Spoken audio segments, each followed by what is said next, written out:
3.1혁명 103주년 기념입니다. 103주년 기념 인문학 강의 시간입니다.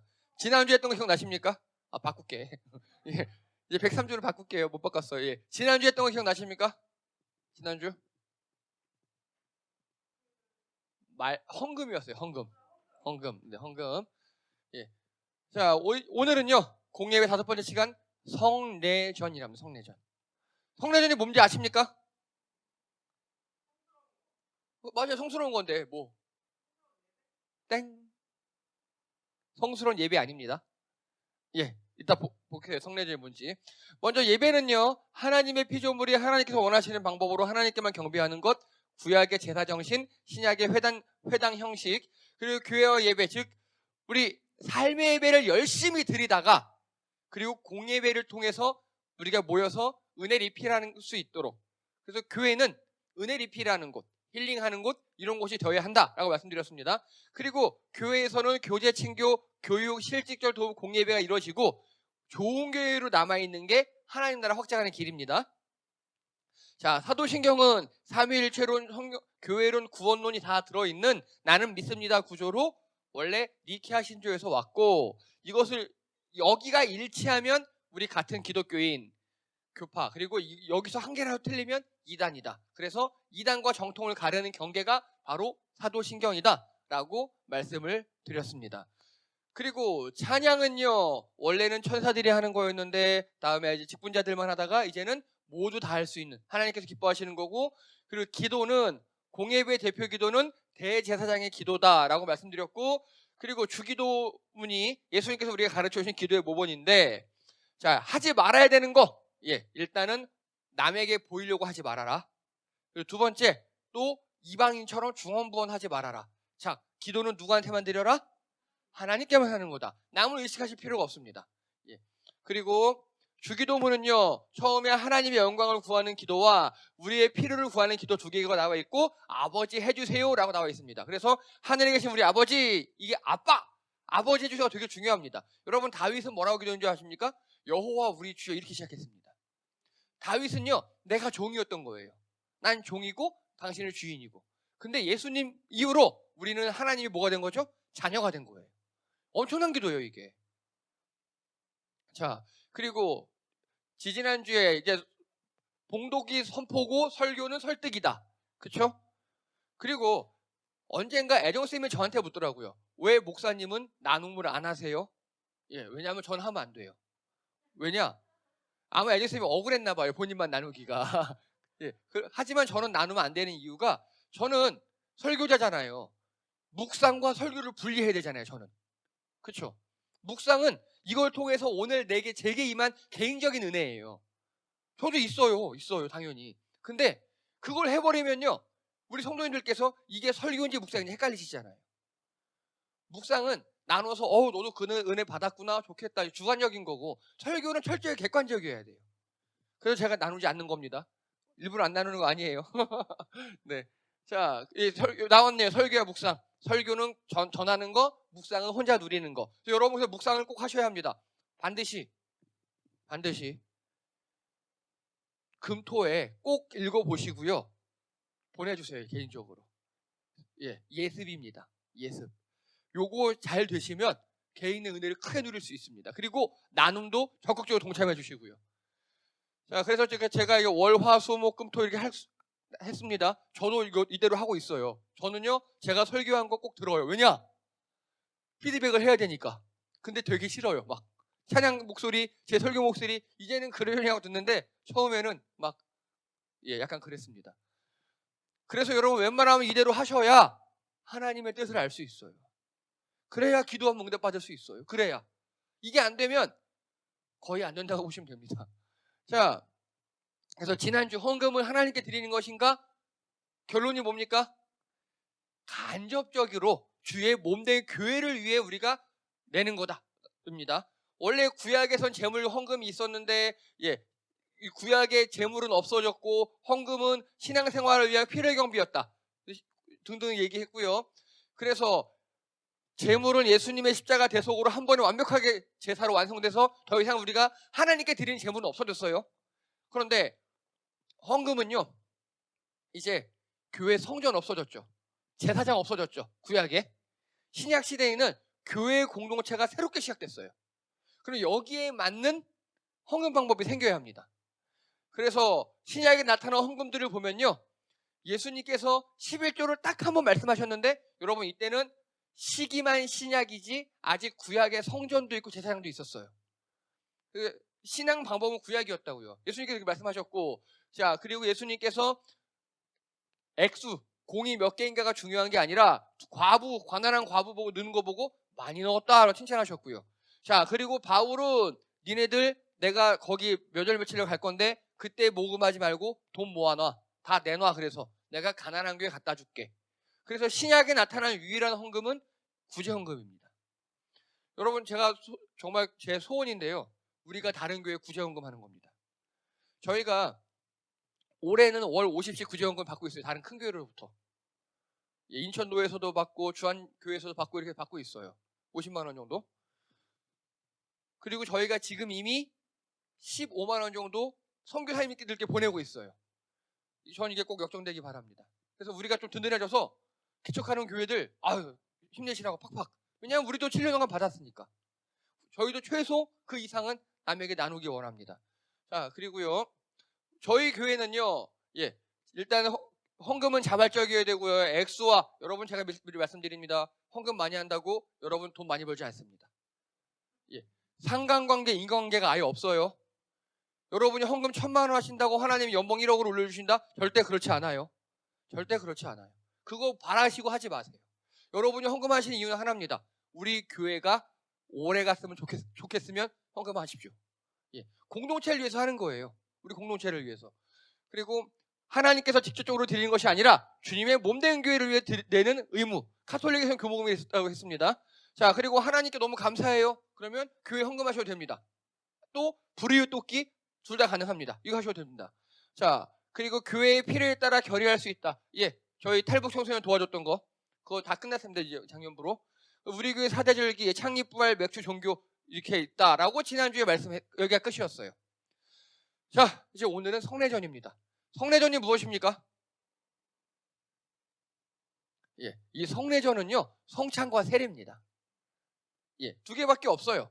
성례전은 세례, 성찬 딱 두 개밖에 없어요. 그런데 카톨릭에서는요, 7성례라는 게 있습니다. 7성례. 이게 뭐냐? 세례, 성체, 견진, 고해, 결혼, 성품, 종유.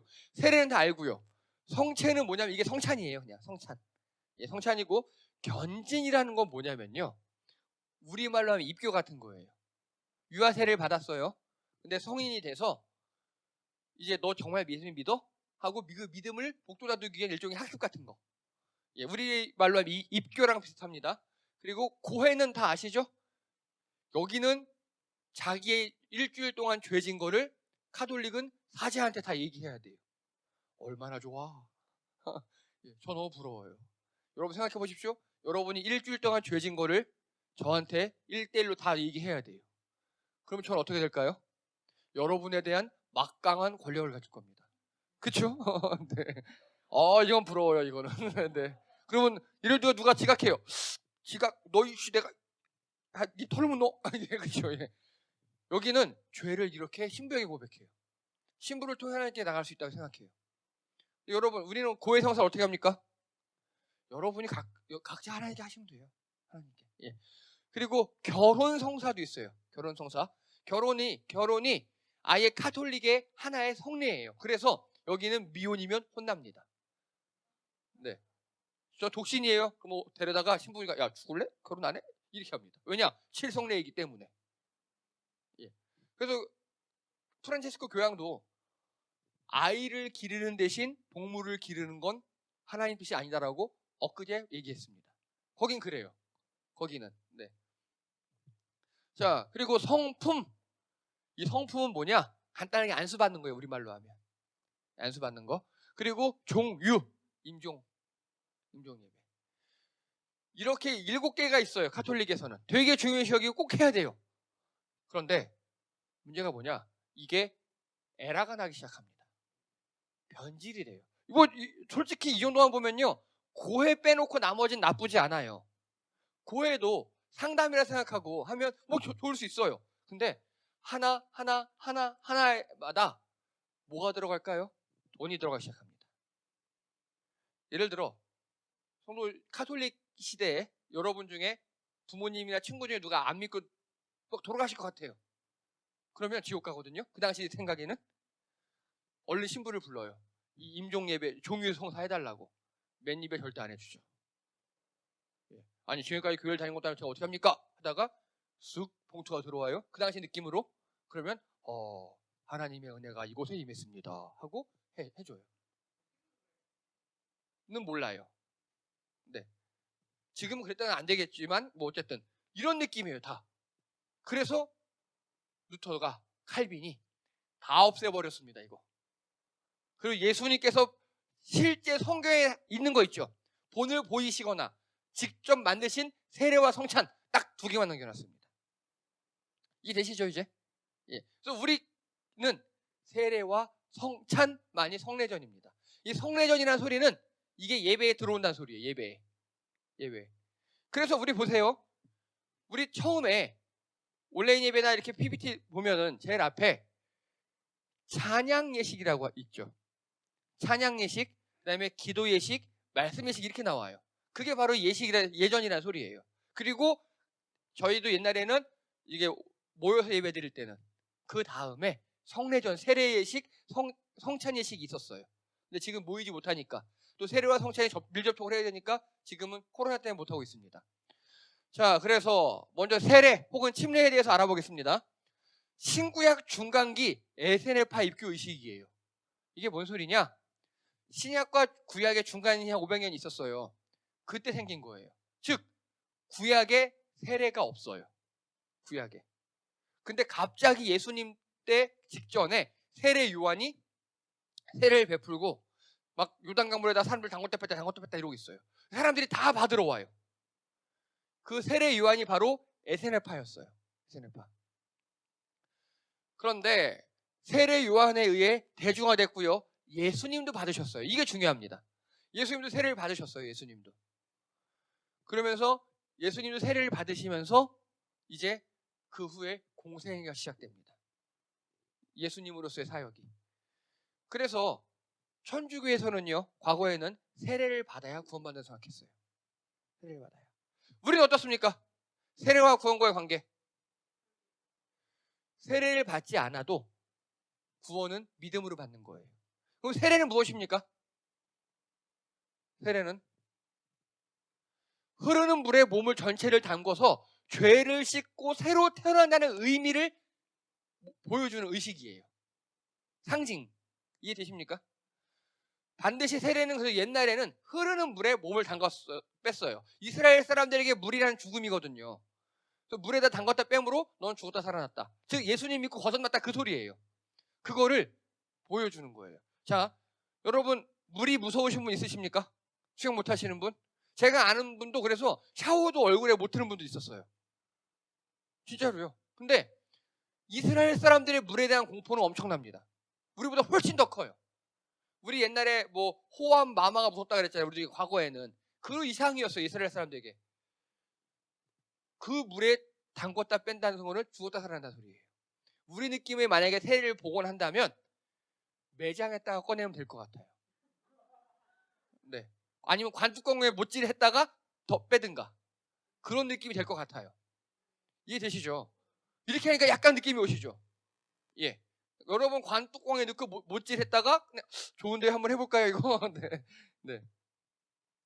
그래서 예수님의 대속으로 인해 죄 씻음 받고 거듭났다 이 이야기예요. 이 이야기. 그래서 사도 바울에 의해 간소화됩니다. 왜냐? 물이 없는 내육지방도 있잖아요. 어떻게 하느냐? 머리에 물방울을 뿌리는 거예요. 그래서 머리에 물 뿌릴 때도요. 많이 뿌리고 권장합니다. 많이 뿌리는 걸. 죄 확 씻기라고. 참고로 여러분 저희 교회가 이제 모이기 시작해서 또 코로나가 약해지고 하면 저희 세례와 이제 성찬을 할 건데요. 어종숙 선생님이 세례를 받으실 예정이십니다. 예. 아주 제가 물을 화끈하게 뿌려드리겠습니다. 네. 그리고요. 예. 초대 교회 때부터는요. 이게 우리 교회 공동체에 가입한다는 의미로 세례를 받는 게 그런 의미로 쓰였습니다. 그리고요.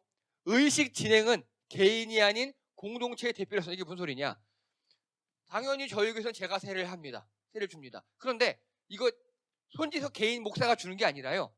행복한 교회 우리 교회 전체의 이름으로 제가 하는 걸 뿐이에요. 이해되십니까? 그래서 세례는요. 개인이 주는 게 아니에요. 그 교회가 인정하는 거예요. 교회가. 교회 공동체 전체가 이분은 신앙도 좋고 교회도 열심히 다니시고 이분의 인품이나 여러 가지 보면 우리 공동체에 들어올 만합니다. 라고 인정하는 겁니다. 그래서요. 과거에는 세례를 받을 때 어떻게 했느냐? 예를 들어서 어정수 선생님 같은 경우에 애정 선생님이 전도하셨잖아요. 그러면 세례 받기 전에 두 분이 최소 6개월 정도 합숙하십니다. 옛날에 그랬어요. 옛날에. 초대교회 때 그랬어요. 합숙하면서 이분의 생활이, 이분의 삶이 과연 예수님이 합당한가를 교회에 보고하게 했어요. 그렇게 세례를 빡시게 줬습니다. 초대교회 때는 그랬어요. 근데 요즘에는 군대 가면 그냥 주죠. 예, 그냥 주고 초코파이 받고 돌아오잖아요. 네.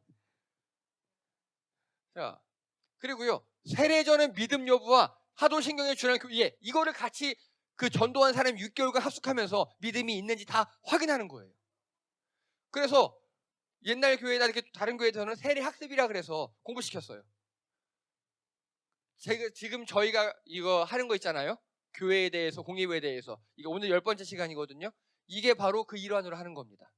신앙의 기초에 대해서도 하고 세례 교육으로 하는 거고.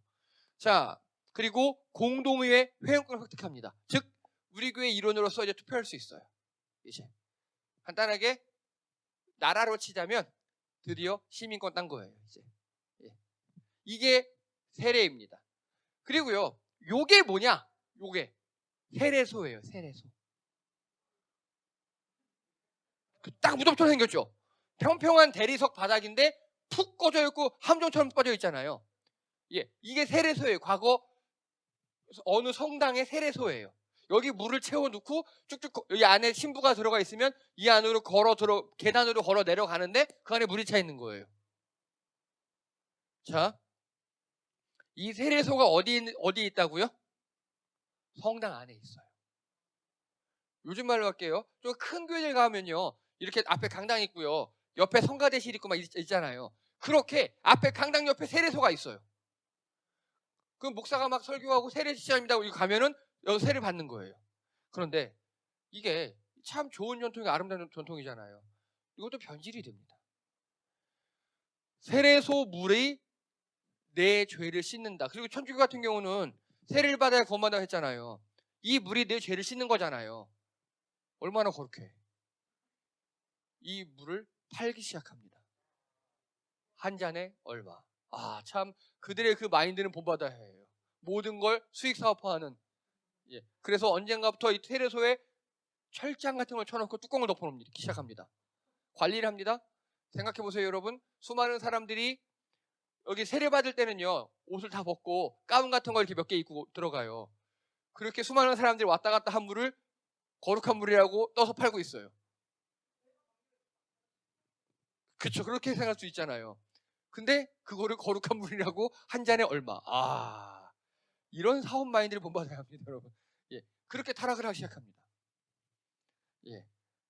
다 타락해요, 다. 본질에서 넘어가는 순간 이렇게 좋은 세례 전통도 이렇게 타락합니다. 자, 이제 성만찬이에요. 성만찬. 이건요, 예수님께서 직접 시행하시고 만드신 예식입니다. 이거요, 이거. 최후의 만찬. 이 그림 아시죠? 이게 성만찬이에요. 자, 최후의 만찬인데 여기 잘 보세요. 되게 음식이 부실하죠. 실제 최후의 만찬 때 예수님이 드셨던 건 그냥 떡 조각, 우리말로 하잖아요.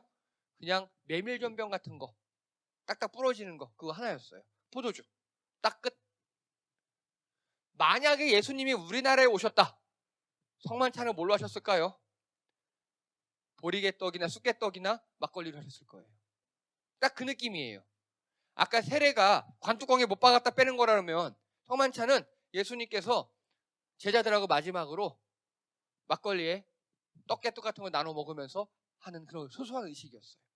막 거룩하고 그런 게 아니라 되게 소소한 의식이었어요. 그런데 이때 의미가 중요합니다. 일단요, 예수님의 죽음과 부활하심을 기념하는 거고요. 그리고 현재는 예수님께서 함께 우리에게 오셔서 계신다는 걸 기념하는 거예요. 이게 중요합니다. 화채설은 절대로 아닙니다. 화채설이 뭐냐? 고대 카톨릭에서 주장했던 건데요. 이 성만찬 할 때 떡과 포도주를 나누잖아요. 그 떡이 진짜 예수님의 몸으로 변한대요. 포도주가 진짜 예수님의 피로 변한대요. 그들은 그렇게 생각해요. 그래서 그 남은 거 어떻게 해요? 아무도 못 먹어요. 다시 잘 넣어놔야 되고요. 성만찬 하다가 흘렸어요. 어떻게 돼요? 죽어요. 큰일 나요. 진짜. 죽도록 혼나요. 그래서 그들은요, 실제로 카톨릭에서는요, 이렇게 신부가 먹여주거든요. 동그랗게 10원짜리 100원짜리만한 동그란 밀가루 떡을 신부가 먹여줘요. 그럼 옆에서 우리 느낌의 전도사나 집사님 같은 분들이 금으로 된 쟁반, 이렇게 금으로 된 후라이팬 같은 게 있어요. 그거를 내 턱 밑에 받쳐줘요. 내 턱 밑에. 만에 하나 흘릴까봐. 그 정도예요. 여러분 생각에 그 포도주와 그게 진짜로 예수님 몸과 피에 변할 것 같습니까? 그러면 너무 예수님도 불쌍하고 우리도 이상하잖아요. 그렇죠? 아니에요. 그래서 루터와 칼빈은 철저하게 예수님을 기념하고 우리가 하나 되는 걸 뜻한다고 얘기해요. 루터와 칼빈뿐만 아니라 이따 보여드릴게요. 말씀도 그렇습니다. 그리고 이게 중요합니다. 여러분, 복음이 뭔지 아시죠? 복음. 복된 소식. 우리가 죄인인데 예수님 때문에 구원받았다는 복된 소식이 복음이에요. 복음이 말씀에 나와 있어요. 성경에. 그죠? 근데 또 하나, 그 복음이 바로 이 성례죠. 특히 성만찬에 나와 있어요. 그래서 우리 읽는 말씀이 복음을 글로 보여준 거라면 세례와 성만찬은 복음에 우리가 체험할 수 있게 하는 거예요. 복음의 체험학습 같은 거. 이해되십니까? 자, 이게 뭡니까? 보통 교회들 가면요, 십자가 밑에 이렇게 상 하나 조그만 것도 있고 거기 성경책 펴져 있죠. 이걸 뭐라고 하는지 아십니까? 자, 교회 좀 오래 다니신 분들 어떠십니까? 이거 뭔지. 이거를 만찬상이라고 합니다. 만찬상. 그래서 왜 옛날 카톨릭에는요, 설교하는 설교 강단이 있고요, 옆에 세례소가 있고요, 또 옆에 만찬상이 따로 있어요. 성만찬만 하는 곳. 3개가 있어요. 기독교회는요, 우리 개신교회는 세례소 없앴고요, 강단과 옆에 만찬상이 따로 있어요. 성만찬하는 상이 항상 따로 있어요. 그렇게. 그래서 이 성만찬상이 따로 있다는 거는 이거 역시 되게 중요하다는 소리예요. 자, 우리 교회 만찬상이 뭔지 아십니까? 그 전에 고린도전서 11장에 보면요, 이제 사도 바울이 성만찬에서 얘기합니다. 그런데 되게 심하게 말씀하십니다. 그런즉 너희가 함께 모여서 주의 만찬을 먹을 수 없으니 이는 먹을 때에 각각 자기의 만찬을 먼저 갖다 먹음으로 어떤 사람은 시장하고 어떤 사람은 취함이라. 초대교회 시절 좀 가난했잖아요. 그때 성만찬을 하는데 누가 배고팠나 봐요. 예, 그래서 다른 사람 오기 전에 내가 먼저 막 먹어버린 거예요. 막 마셔버린 거예요. 사도 바울이 화가 났어요. 이 성만찬은 예수님을 기념하고 우리가 하나라는 공동체의식을 다지는 건데 거기서 욕심을 부려? 예이 띠리리들아, 욕을 하고 합니다. 너희가 먹고 마실 집이 없느냐? 너희가 하나님의 교회를 업신여기고 빈궁한 자들을 부끄럽게 하느냐? 내가 너희에게 무슨 말을 하랴? 이거 심한 욕입니다. 그리고요, 너희를 칭찬하랴? 이것으로 칭찬하지 않노라. 그래, 잘 먹었다, 많이 먹었다 칭찬하겠냐? 막 욕을 하시는 거예요. 지금 내가 너희에게 전한 것은 주께 받은 것이니 하면서 요 밑에가 바로 성찬을 제정한 게 나와요. 보세요. 곧 주 예수께서 잡히시던 밤에 떡을 가지사 축사하고 떼어 이르시되, 이 밑에부터 쭉이요, 저희 목사들 시험에 나와요. 이거 다 외워야 되거든요. 이거. 네. 이르시되 이것은 너희를 위하여 내 몸인 이것을 시행하는 날을 기념하라 하시고, 식후에 또 그와 같이 잔을 가지고 이르시되 이 잔은 내 피로 세운 내 새 언약의 피니 이것을 행하여 마실 때마다 나를 기념하셨으니 너희가 이 떡을 먹으면 이 잔을 마실 때마다 주의 죽으심을 그가 올 때까지 전하는 것이니라. 요거를 저희는 외워야 돼요. 당연히 외우죠. 하지만 보고합니다. 안 돼요. 보고해야 돼요. 저도 사도신경 주기도면 다 보고하잖아요. 안 돼요. 큰일 납니다. 네. 네. 이게 우리가 성만찬하는 이유예요. 예수님의 죽으심과 부활을 기념하고 또 예수님의 피와 살이 우리에게 나눠져 있어서 우리는 한 형제다. 여러분 삼국지에 보면 도원해결이야 의형제 맺잖아요. 보통 의형제 맺으면 뭐 이렇게 신령한 복수가 나온 밑에서 각자 조금 피를 내서 피를 나눠서 셋이 나눠 마시고 이런 거 하잖아요. 우리는 지금 예수님의 피로 하나가 됐다는 거를 포도주로 하는 거예요. 예수님께서 그렇게 하라고 하셨어요. 자, 그리고 27절. 그러므로 누구든지 주의 떡이나 잔을 합당하지 않게 먹고 마시는 자는 주의 몸과 피에 대해 죄를 짓는 것이니라. 그러면 주의 떡이나 잔을 합당하지 않게 먹고 마시는 자가 어떤 자일까요? 바로 위에입니다. 공동체에서 사랑을 잃어버린 자. 이해되십니까? 여러분 이렇게 질문합니다. 여러분이 주중에 죄를 지었어요. 누구랑 크게 싸웠어요. 어떤 직장에서 싸웠어요. 그러면 그 주일날 있는 성만찬에 참여할 수 있습니까? 없습니까? 있어요. 괜찮아요. 문제는 뭐냐?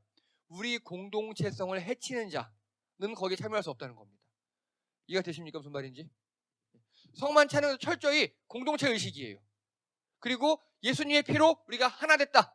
구원받았다. 그 의식입니다. 자, 이게 저희 교회 첫 번째 성만찬이었습니다. 위에 4층에 있을 때. 그래서 저희는 성만찬 할 때요. 불을 다 끄고 합니다. 불 다 끄고 어두운 가운데서 하고 이게 예수님의 피가 흘러내린다는 거를 나름 형상화한 겁니다. 왜냐? 성만찬은요. 우리가 체험 학습이잖아요. 그렇기 때문에 최대한 거룩하고 엄숙한 분위기가 중요합니다. 그래서 이건 성만찬을 이렇게 합니다. 이게 요 옆에 있는 나무 테이블 있죠? 그게 성만찬상을 제가 만든 거예요. 이렇게 각자 접시와 떡을빵을 나누고요. 그리고 이렇게 세팅을 합니다. 개인 접시와 개인 잔을 드려요. 그리고 이 포도주는요. 저희 고창옥 집사님께서 직접 담궈 주셨어요. 지금도 저희 한두 번 정도 쓸 것도 남아 있습니다. 직접 손수 담궈 주셨기 때문에 질이 아주 좋아요. 제가 차마 여기서 그 포도주가 맛있다고 얘기할 수는 없어요. 네, 질이 좋아요. 네, 질이 좋아요. 네, 기대하시기 바랍니다. 그래서 저희 여기 지하여서 불 끄면 너무 어둡고 좋아요. 그래서 저희 하나가 되는 의식을 성만찬으로 이제 하고 있습니다. 저희가 이제 곧 코로나가 풀리고 조금만 괜찮아지면 바로 시행하도록 하겠습니다. 수고하셨습니다. 이상입니다.